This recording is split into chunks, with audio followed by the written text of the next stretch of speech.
गौर से सुनिए दोस्तों, क्या आपने कभी खुद से यह सवाल किया है कि अगर आपका मन आपका गुलाम बन जाए तो आप क्या नहीं कर सकते? क्या आपने कभी महसूस किया है कि आपकी जिंदगी में सबसे बड़ी लड़ाई बाहर की दुनिया से नहीं, आपके अपने मन से है? सुबह उठने का मन नहीं करता, कुछ नया सीखने का मन नहीं करता, बुरी आदतें छोड़ने का मन नहीं करता, गुस्सा आ जाता है, मन भटक जाता है, काम का मन नहीं करता, और फिर दिन के अंत में पछतावा होता है कि आज भी खुद से हार गया।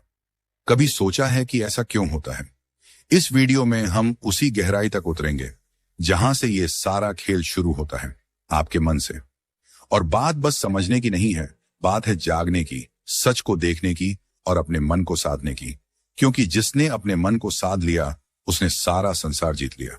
गौतम बुद्ध ने कहा था, मन ही सब कुछ है, तुम जो सोचते हो वही बन जाते हो।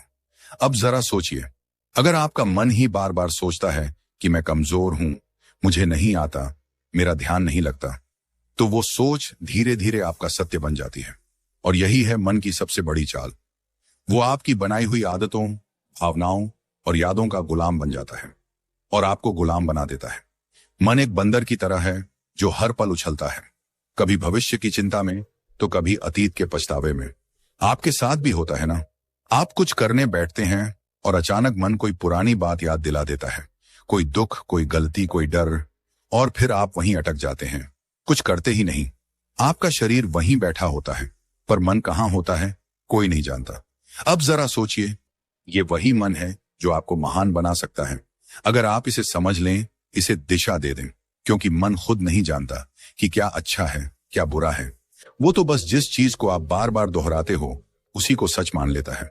अगर आप हर रोज खुद से कहते हो, मैं कुछ नहीं कर सकता, मेरा मन नहीं लगता, मेरी किस्मत खराब है, तो मन वही दोहराएगा, वही परोसता रहेगा और आप उसी में डूबते जाओगे। पर अब वक्त आ गया है कि आप इस मन को पहचानो, इसका व्यवहार समझो, इसकी चालाकी पकड़ो और इसे खुद के अधीन करो। मनोविज्ञान कहता है कि हमारे 95% निर्णय हमारे अवचेतन मन से लिए जाते हैं। यानी हम जो सोचते हैं, जो महसूस करते हैं, उसका बड़ा हिस्सा हमें पता भी नहीं चलता और फिर भी वही हमारे जीवन की दिशा तय करता है। यानी अगर आपने अपने मन को सही प्रशिक्षण नहीं दिया तो वो बिना आपकी मर्जी के आपको वहां ले जाएगा जहां आप कभी नहीं जाना चाहते थे।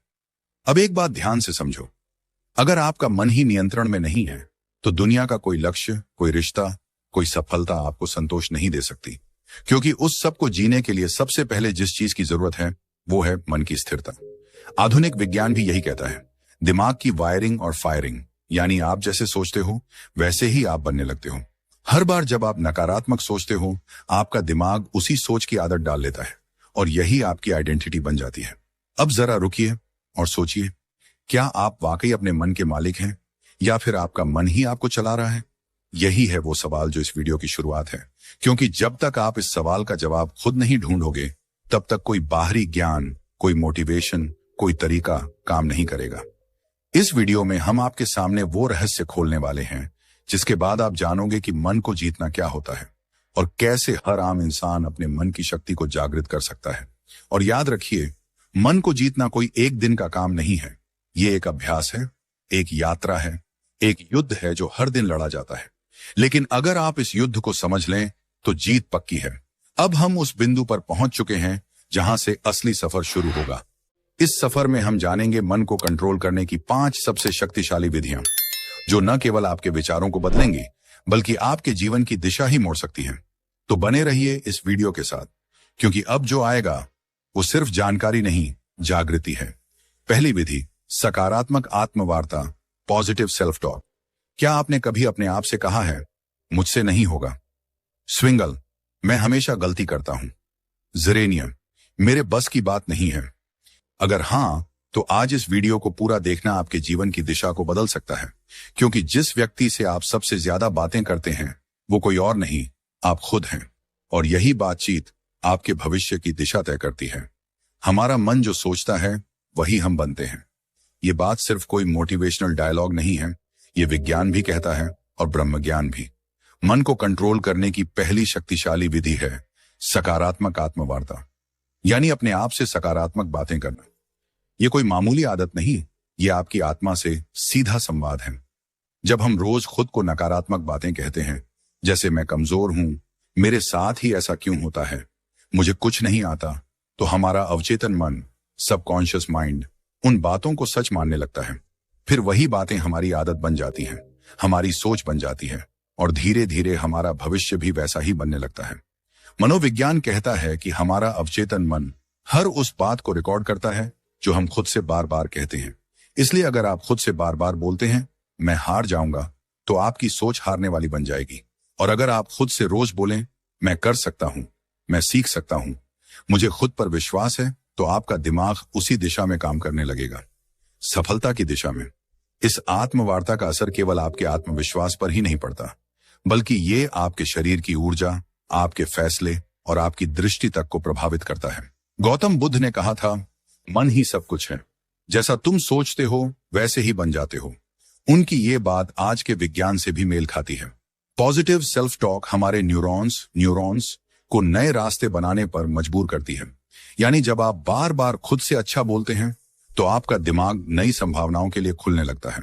अब सवाल उठता है, यह सकारात्मक आत्मवार्ता करनी कैसे है? सबसे पहले, हर सुबह उठते ही अपने आप से एक बात जरूर कहिए, मैं आज पहले से बेहतर हूं और हर दिन आगे बढ़ रहा हूं। ये छोटे छोटे वाक्य आपके दिन की दिशा तय करते हैं। दूसरा, जब भी कोई काम मुश्किल लगे तो खुद से ये मत कहो कि मुझसे नहीं होगा, बल्कि कहो ये चुनौती है और मैं इसे सीखने का मौका मानता हूं। इस सोच से आपका डर छंटने लगता है। तीसरा, अगर आप किसी गलती को लेकर खुद को कोसते हो, तो उसी समय खुद से कहो मैं सीखने वाला हूं, गलती मेरी पहचान नहीं है। ये आत्म स्वीकृति आपके मन को बोझ से मुक्त करती है। दुनिया में कोई भी सफलता तब तक नहीं आती जब तक आप खुद पर विश्वास करना नहीं सीखते, और यह विश्वास तब पैदा होता है जब आप खुद से बात करना शुरू करते हैं, सकारात्मक ढंग से। अब यहां एक बात और समझना बेहद जरूरी है। सकारात्मक आत्मवार्ता का मतलब ये नहीं कि आप हर हाल में खुद से झूठ बोलें, बल्कि इसका अर्थ है अपने अंदर की सच्चाई को देखना, समझना और उसे उन्नत दिशा में मोड़ना। अगर आप किसी कमजोरी को पहचानते हैं, तो खुद से कहिए, हाँ ये मेरी कमी है, लेकिन मैं इसे सुधार सकता हूं। बस यही सोच आपको हर दिन एक नए स्तर पर ले जाएगी। इस आदत को अपनाने के लिए आप एक छोटा सा अभ्यास कर सकते हैं। रोज रात को सोने से पहले अपने आप से 3 सकारात्मक बातें बोलिए, जैसे आज मैंने खुद पर काम किया, मैं आगे बढ़ रहा हूं, मुझे खुद से प्यार है। ये बातें छोटी लगती हैं, लेकिन यही छोटी बातें आपके अंदर की जंग को जीतने में मदद करती हैं। बुद्ध कहते हैं, खुशी हमारे अपने विचारों पर निर्भर करती है। तो अगर आपके विचार आपके खुद के बारे में नकारात्मक होंगे, तो आपके जीवन का हर कोना दुखी लगेगा। लेकिन अगर आप अपने अंदर सकारात्मक ऊर्जा भरते हो, तो मुश्किलें भी साधारण लगने लगती हैं। अब ध्यान दीजिए, यह तो सिर्फ पहली विधि थी, मन को नियंत्रित करने की शुरुआत। इस यात्रा में आगे और भी गहराई है, और अब हम प्रवेश करेंगे दूसरी विधि में, जो आपके मन को स्थिरता और गहराई प्रदान करेगी, ताकि आप न केवल सोचें सकारात्मक, बल्कि महसूस करें आत्मिक शक्ति। दूसरी विधि, लक्ष्य निर्धारण, गोल सेटिंग। क्या आपने कभी सोचा है कि मन भटकता क्यों है? क्यों हम अक्सर एक काम शुरू तो करते हैं, लेकिन बीच में ही छोड़ देते हैं? क्यों हमारा मन कभी अतीत की यादों में उलझा रहता है, तो कभी भविष्य की चिंता में खोया रहता है? इसके पीछे एक गहरी वजह है, अस्पष्टता।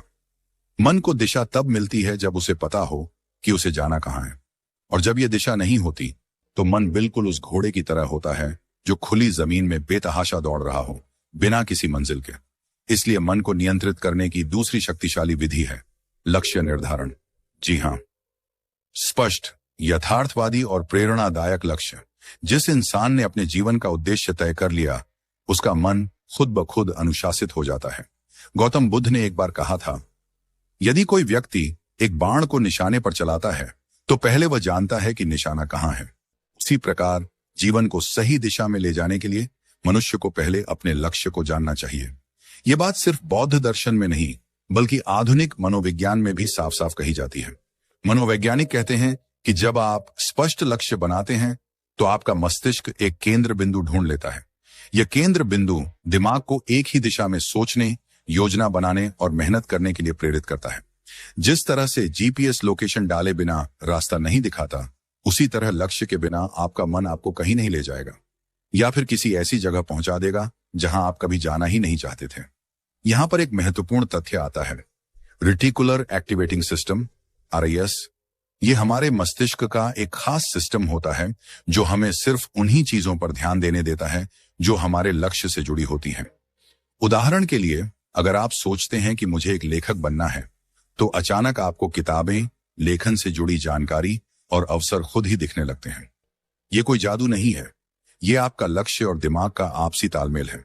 अब सवाल ये है, लक्ष्य कैसा होना चाहिए? कई बार लोग बहुत बड़े बड़े लक्ष्य बना लेते हैं, लेकिन वो इतने धुंधले और अनियोजित होते हैं कि दिमाग उन्हें समझ ही नहीं पाता। इसलिए पहला कदम है अपने लक्ष्य को स्पष्ट और यथार्थवादी बनाना। उदाहरण के लिए, अगर आप कहते हैं मुझे सफल बनना है, तो यह बहुत ही धुंधला लक्ष्य है। लेकिन अगर आप कहते हैं मुझे अगले 6 महीनों में एक किताब लिखनी है, या मुझे 1 साल में एक छोटा बिजनेस शुरू करना है, तो आपका दिमाग उस लक्ष्य को पकड़ पाता है। यहां एक और बात समझना जरूरी है, लक्ष्य केवल मस्तिष्क को दिशा ही नहीं देता, बल्कि भावनात्मक ऊर्जा भी प्रदान करता है। जब हम एक लक्ष्य बनाते हैं और उसे पाने की कल्पना करते हैं, तो हमारे दिमाग में डोपामिन नामक रसायन रिलीज होता है। यह रसायन हमें खुशी, प्रेरणा और एक सकारात्मक ऊर्जा देता है। यानी लक्ष्य केवल मन को रोकता नहीं, बल्कि उसे चलने की सही प्रेरणा भी देता है। अब एक और सवाल उठता है, क्या एक लक्ष्य ही काफी है? तो इसका उत्तर है नहीं। लक्ष्य का विभाजन होना चाहिए, दीर्घकालिक, लॉन्ग टर्म, मध्यकालिक, मिड टर्म, और लघुकालिक, शॉर्ट टर्म। क्योंकि जब हम एक बहुत दूर का लक्ष्य बनाते हैं और उसके बीच कोई पड़ाव नहीं रखते, तो हमारा मन थक जाता है और कहता है अभी तो बहुत दूर है, फिर कभी शुरू करेंगे। इसलिए छोटे छोटे पड़ाव होना जरूरी है, ताकि मन को हर पड़ाव पर एक संतुष्टि और प्रगति की भावना मिलती रहे। आप जब एक लक्ष्य तय करते हैं और उस पर काम करना शुरू करते हैं, तो आपका मन विकर्षणों को खुद ही ठुकराने लगता है। जैसे ही आपका ध्यान भटकता है, दिमाग आपको याद दिलाता है हमारा लक्ष्य अभी अधूरा है, और यहीं से शुरू होता है मन पर नियंत्रण। अब सोचिए, एक मन जिसने खुद को एक दिशा में बांध लिया है, वो कितनी शक्ति उत्पन्न कर सकता है। आपने देखा होगा, जब आप किसी जरूरी काम में पूरे मन से लगे होते हैं, तो आपको भूख, प्यास, थकावट कुछ भी महसूस नहीं होता। क्यों? क्योंकि लक्ष्य ने आपके मन को पूर्ण रूप से फोकस्ड कर दिया है। यही शक्ति अगर हर दिन की आदत बन जाए, तो आपका जीवन वो रूप ले सकता है जिसकी कल्पना आपने कभी सिर्फ सपनों में की थी। आज के समय में सबसे बड़ी बीमारी क्या है? ओवरथिंकिंग, एंजाइटी, डिस्ट्रैक्शन, और इन सब का इलाज है लक्ष्य। लक्ष्य तय कर लीजिए और फिर देखिए आपका मन कैसे स्वतः अनुशासित होने लगता है। वो हर चीज जो आपका समय बर्बाद कर रही है, वो बेकार लगने लगेगी। मन बार बार आपको खींचकर आपके लक्ष्य की तरफ ले जाएगा। ये कोई चमत्कार नहीं, ये मन की दिशा बदलने की तकनीक है। अब जरा ये विचार कीजिए, अगर एक छोटा सा चुंबक लोहे की सुई को खींच सकता है, तो एक स्पष्ट और सशक्त लक्ष्य आपके मन को कितना खींच सकता है? मन जो अभी तक इधर उधर भागता फिर रहा था, वह धीरे धीरे उस चुंबक यानी लक्ष्य की ओर आकर्षित होने लगेगा। गौतम बुद्ध ने कहा था, मन अत्यंत चंचल है, लेकिन यदि उसे साध लिया जाए, तो वह आपके सबसे बड़े शत्रु को भी मित्र बना सकता है। इस साधना का पहला चरण था आत्मवार्ता और दूसरा लक्ष्य निर्धारण। ये दोनों विधियां मिलकर आपके मन को भीतर से पुनः प्रशिक्षित करती हैं। ये उसे एक नए रास्ते पर चलाना सिखाती हैं, जहां दिशा है, उत्साह है और स्पष्टता है। तो अगर आप चाहते हैं कि आपका मन आपकी बात माने, तो सबसे पहले आप उसे बताइए कि कहां जाना है। फिर देखिए कैसे वो रास्ता खुद बनाने लगता है। और यही से शुरू होती है वास्तविक आत्मशक्ति की यात्रा। दोस्तों, क्या आप जानते हैं कि हमारा मन सबसे अधिक बेचैन तब होता है जब हमारे पास समय की कोई योजना नहीं होती, जब हम हर काम को टालते जाते हैं, जब दिन रात सिर्फ भाग दौड़ बनकर रह जाते हैं, लेकिन फिर भी मन शांति को नहीं छू पाता।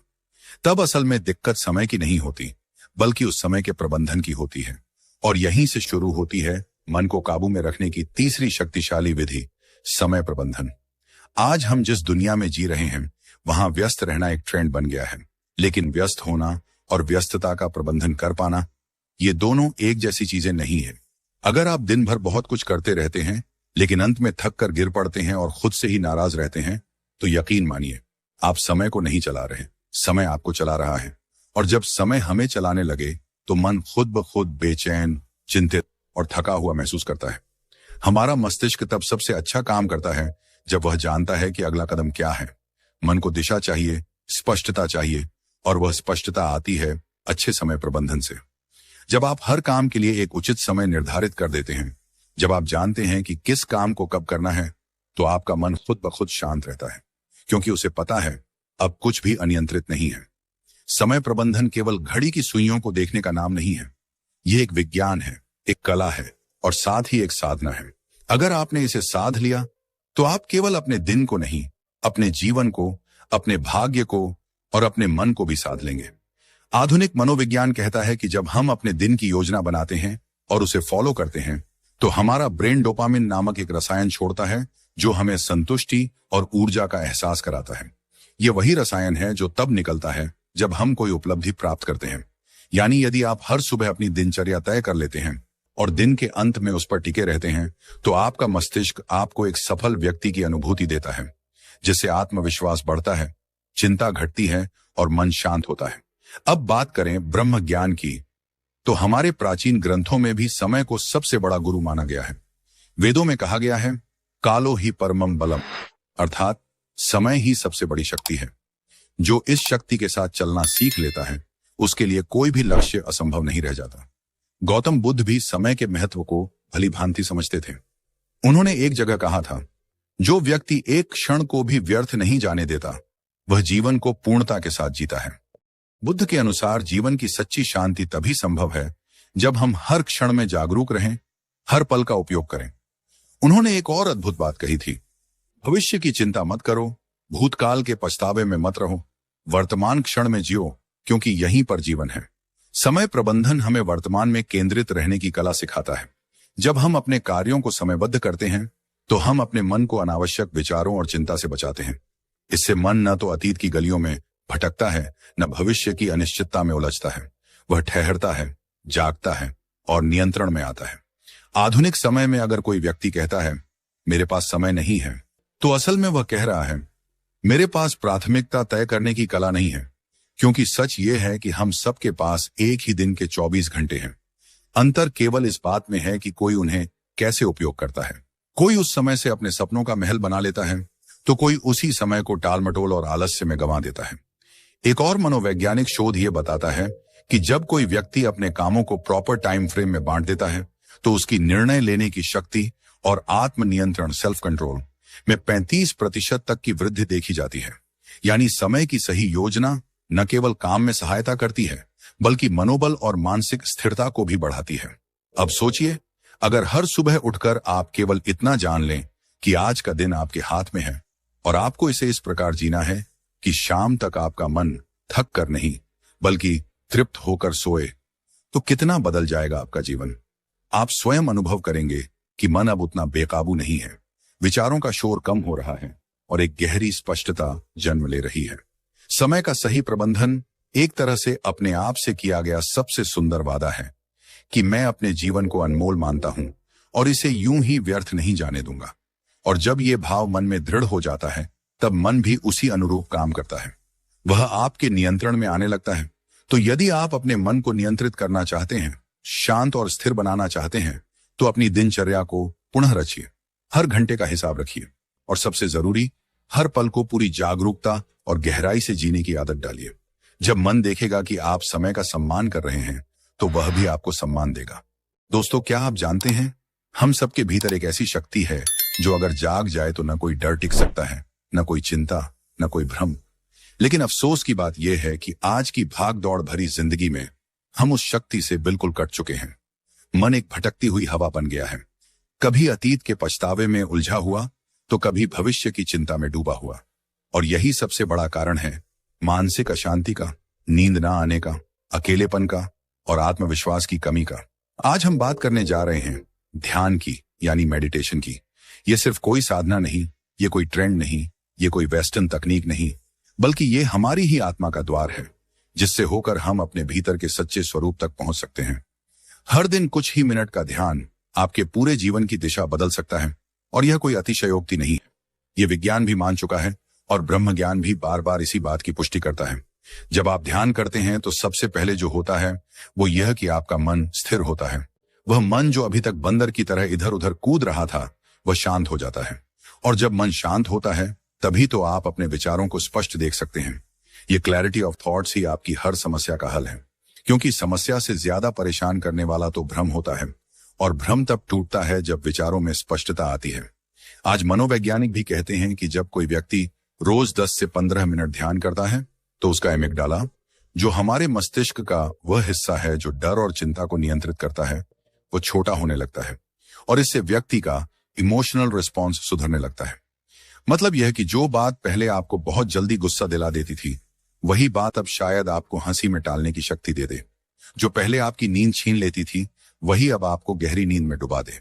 ध्यान कोई दिखावा नहीं है, ये एक आंतरिक प्रक्रिया है, और यह तभी फल देती है जब आप इसे श्रद्धा और नियमितता से करते हैं। जैसे शरीर के लिए व्यायाम जरूरी है, वैसे ही मन के लिए ध्यान एक आवश्यकता है। ये कोई विकल्प नहीं, बल्कि मानसिक स्वच्छता का मूल आधार है।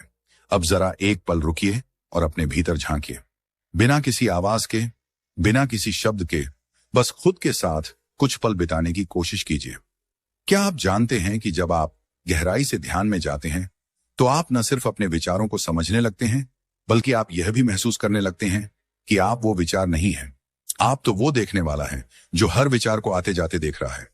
गौतम बुद्ध ने ध्यान को जीवन का मूल बताया। उन्होंने कहा, ध्यान ही एकमात्र रास्ता है जिससे तुम अपने भीतर की आग को बुझा सकते हो। उन्होंने वर्षों तक मौन साधना की, अपने विचारों को परखा, और उसी गहराई से उन्होंने संसार को बताया कि मनुष्य का दुख किसी बाहरी कारण से नहीं होता, बल्कि उसके मन की अस्थिरता ही उसका सबसे बड़ा शत्रु है, और इस शत्रु को हराने का एकमात्र रास्ता ध्यान है। बुद्ध के अनुसार ध्यान तुम्हें साक्षी बनाता है, और जब तुम साक्षी हो जाते हो, तब तुम अपने डर को भी, अपने क्रोध को भी, अपनी व्यथा को भी बाहर से देख सकते हो। और यही दूरी ही तो है मुक्ति की शुरुआत।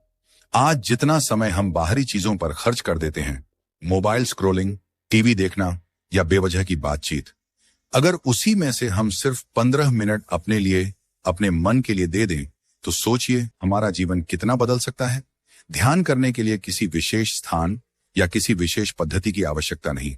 बस शांति हो, एक कोना हो, और हो थोड़ी सी इच्छा खुद को समझने की, खुद से मिलने की। आप चाहे तो आंखें बंद करें, अपनी सांसों पर ध्यान दें, चाहे तो ओम का उच्चारण करें, चाहे तो सिर्फ मौन रहें। तरीका कोई भी हो सकता है, लेकिन परिणाम हमेशा एक ही मिलेगा, शांति, गहराई और भीतर की शक्ति। ध्यान हमें सिखाता है कि शांति बाहर नहीं, भीतर है। ध्यान हमें सिखाता है कि समाधान कोई और नहीं देगा, हमें खुद ही खोजना होगा। ध्यान हमें सिखाता है कि जब तक तुम अपने मन पर नियंत्रण नहीं करते, तब तक कोई भी चीज तुम्हें पूरी तरह संतुष्टि नहीं दे सकती, न दौलत, न रिश्ते, न सफलता। और अंत में एक बात जो सबसे जरूरी है, ध्यान कोई एक बार का प्रयोग नहीं है, यह एक निरंतर यात्रा है। जैसे जैसे आप इस यात्रा में आगे बढ़ेंगे, वैसे वैसे आप खुद को उस रूप में जानने लगेंगे जो आप वास्तव में हैं। आप पाएंगे कि आप सिर्फ एक शरीर नहीं, एक नाम नहीं, एक पहचान नहीं, बल्कि आप शुद्ध चेतना हैं, शुद्ध शक्ति हैं। और जब यह बोध हो जाता है, तब मन पर नियंत्रण कोई कठिन कार्य नहीं लगता। तब चिंता मिट जाती है, तब डर भाग जाता है, तब भीतर से आवाज आती है, अब तुम मुक्त है। और ठीक यहीं से हमारी अगली विधि की शुरुआत होती है, जो इस शुद्ध चेतना को और अधिक गहराई से पहचानने की ओर हमें ले जाएगी। जब जीवन की आपाधापी हमें थका देती है, जब विचारों का शोर इतना बढ़ जाता है कि अपने ही मन की आवाज सुनना मुश्किल हो जाता है, तब हम अक्सर मानसिक शांति की तलाश में भटकते हैं। हर कोई यही सोचता है, कैसे अपने मन को काबू में लाया जाए, कैसे इस बेचैनी से बाहर निकला जाए, कैसे अपने जीवन को फिर से संतुलित किया जाए। आज हम बात कर रहे हैं उसी खोज के अंतिम पड़ाव की, मन को कंट्रोल करने की 5 शक्तिशाली विधियों में से 5वीं विधि की, जो दिखने में सरल है लेकिन इसके पीछे छुपी है अनंत शक्ति। यह विधि है शारीरिक व्यायाम, यानी रेगुलर फिजिकल एक्सरसाइज।